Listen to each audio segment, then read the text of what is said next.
Hello, ladies and gentlemen. Today we are going to continue with our topic of adaptations. So, or earlier in the week, we went through internal adaptations and remembering here that the word internal means inside. So, these are changes that have happened in these organisms inside their bodies that have made them better able or better suited to survive in their environments.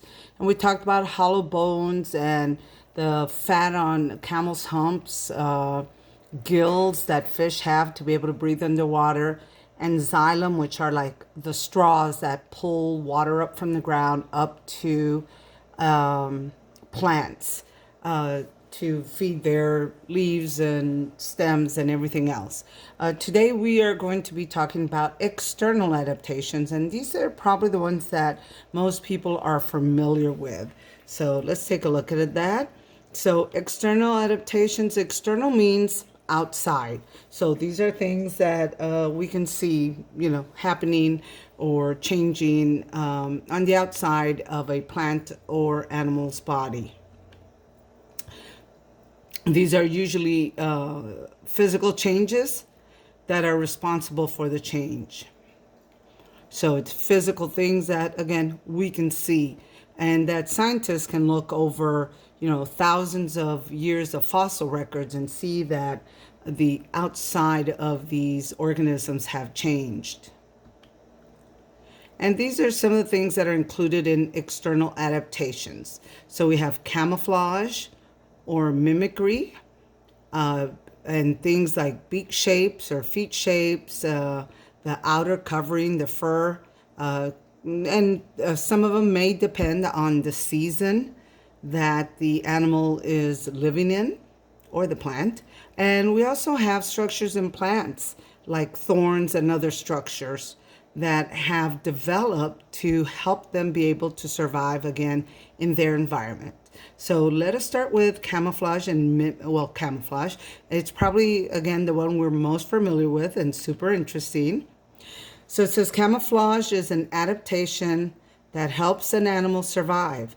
It is based on how the animal looks. So we see this bird here, he's kind of hungry, and he may not have noticed that there's a lizard right there because the lizard is able to hide itself, blend itself into that stem and avoid predation. Here's another example of this cool looking lizard that, because it lives in an area where there are trees with leaves like that, over time, probably through genetic mutation and stuff, some of them were born that kind of looked like these leaves. Well, they didn't get eaten, so they were able to go on and mate and have more that look like that, to the point where they look so similar that they're able to survive predation, I would say pretty easily, unless maybe they're moving. So here's a slideshow, and this has got a bunch of them, of a bunch of different animals that are camouflage. Now, I will tell you, you're going to say like, I can see that, but it's because we're looking for them, because we're looking at slides. But if you were out in the woods or somewhere, you probably have walked by many animals, insects, birds, that you never even noticed were there. But again, you're gonna say, well, I can see that. Again, we're looking for them, and we're looking at slides. But let's take a look.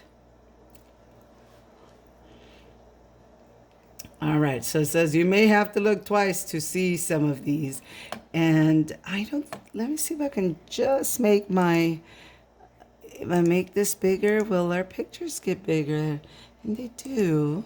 So that way you have a better chance of looking. So in this first one, again, if you were walking by this tree, you may never notice that this owl is sitting there perched. So by being able to blend in, it's avoiding maybe an eagle or something that may want to eat it, but it also hides itself. So a predator might walk by and I'm sorry, a prey might walk by and he's able to swoop it up. All right, so I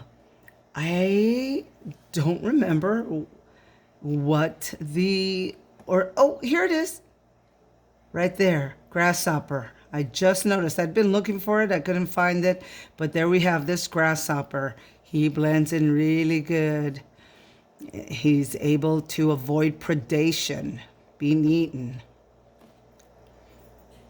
Here we have another example. And hopefully you've seen there's a lizard there. There's his eyes, there's his fingers, tail. What do you see here?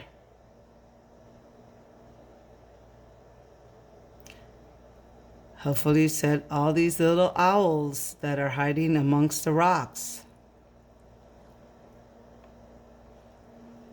How about there?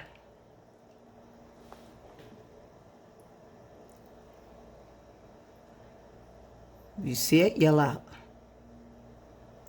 Okay, there's a frog right here. There's his head, his arms, his legs.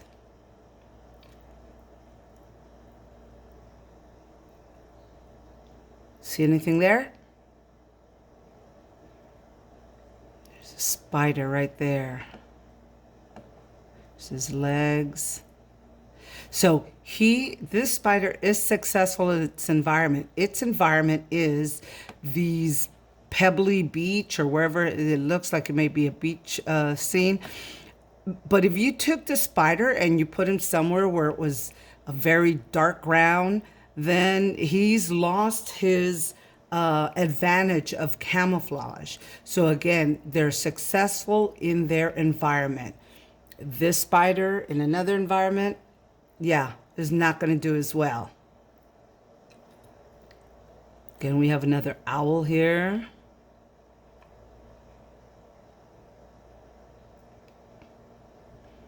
Maybe saw this. Looks like some kind of bird of prey. Seahorse. So there's many more, and I want you to go through it and see how many you spot. Maybe bring in your parents or your little brothers and sisters and go through the rest of this slideshow and see how many of these organisms you find. This last one, there's a frog right here. Maybe saw the legs. It's got a stripe. But again, this frog is successful in this environment that it lives, where there's this kind of tree that sheds these kind of leaves, and it's able to hide successfully. If you took him and put him in a different environment, he might not be as successful. So again, it's a success within their environment. So you can go to the slideshow and then click on to see the rest of this slideshow within your notes. But let's continue. So the other thing that exists is mimicry. So mimicry, to mimic something means to copy it. This octopus is the master of disguise. And I would play it, but you know how YouTube has gotten mad at me and said, no, you can't be filming videos within videos. So I will save it, and we will watch it afterwards. So here, the mimic octopus really is like a super interesting octopus that it can copy all these other organisms, fish and such that live in the ocean. Here's another external adaptation, all the different beak shapes that exist out there. And they exist because these beaks is what works for the environment where this organism lives. For instance, I think this is a sandpiper. It's got this really long beak. It lives in a beach area where it uses its long beak to dig into the sand and pull out little worms that may live in there. This guy wouldn't be able to do the same. He wouldn't be able to reach very deep, and neither would this bird of prey. This is meant for tearing flesh. The same is true for all the different feet shapes that exist and this is just birds in the bird world. This is for grasping and grabbing the prey. This is webbing for swimming. This is for holding on to branches. So again, these are adaptations that have developed over thousands of years for these different types of birds that help them be successful in the environment they live in. Another type of external adaptation is the outer covering, the furs and feathers and all that good stuff that exists out there as well. And one example is this little fox. Depending on the time of the year, depends on what fur you may see on them. In the winter, they're white so they can blend into the snow. In the summer, brown to blend into that environment.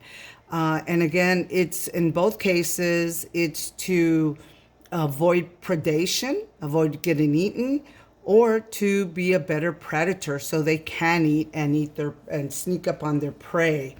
So in many animals, nature affords them that ability, or just the feathers and fur and different skins that they may have necessary for them to exist in their environment. Okay, and I don't want to forget that this is true for plants as well. Over thousands of years, plants have also adapted to their surroundings, and cactuses are a perfect example.